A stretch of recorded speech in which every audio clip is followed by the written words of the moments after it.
Nous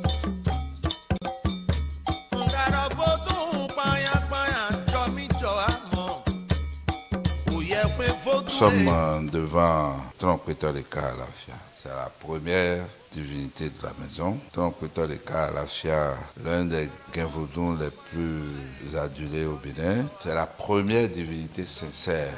Et c'est également la deuxième divinité en termes de force après le Toleba. Et pour avoir allié la sincérité et la puissance, personnellement, je prends Tron comme la première divinité qui, n'est-ce pas, aide l'homme, gouverne avec l'homme sa vie dans l'espace où nous sommes. Et lorsque vous voulez véritablement jouir des bienfaits de Tron, vous passez par son baptême. Vous faites Atikendoudou. Après ce baptême, vous pouvez donc avoir un ensemble d'évolutions. Vous pouvez devenir Kpendiga, après vous allez devenir Hunon. Hunon à 3 échelles avant de devenir Hunonga et Hunon Hosu et tout le reste. Donc en fait, c'est encore une divinité à cycle initiatique qui permet donc d'apprendre, de se faire former d'une étape à une autre et pour qu'il puisse imprégner véritablement votre vie.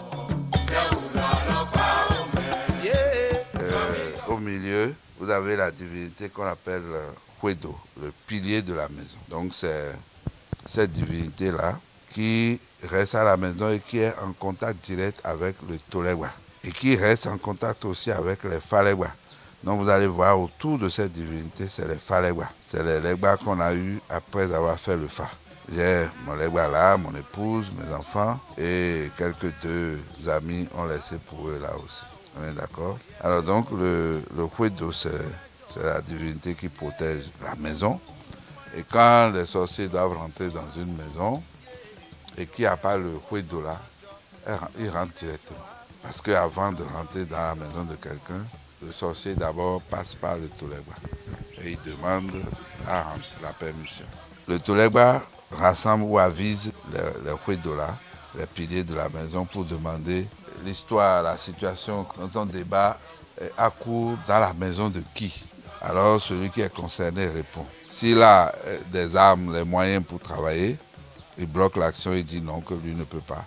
Si les gens doivent forcer, il s'appuie sur le Falegba de l'individu. C'est ça qui prouve que le Fa est important pour tout le monde. Et le Falegba en particulier.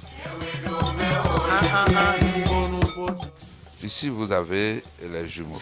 Donc ça, c'est les jumeaux qui protègent, qui règlent les conflits dans les familles, comme on le dit. Et quand vous vénérez les jumeaux d'une certaine façon, ils combattent énergiquement.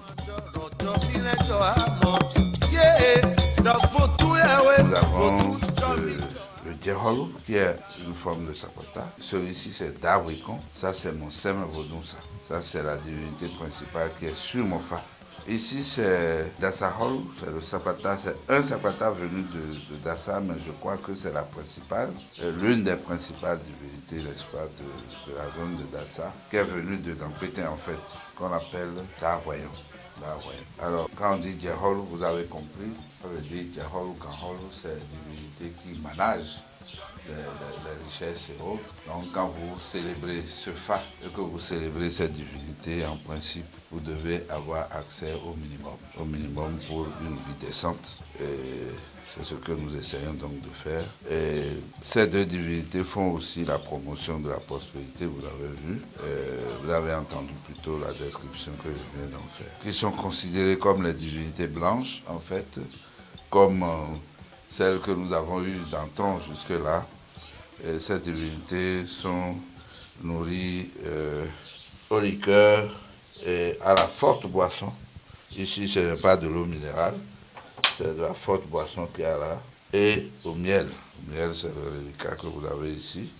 Ou à défaut du miel et de la banane dont vous avez les restes, il y a les sucreries. Les sucreries, mais de préférence, les sucreries qui n'ont pas de colorant.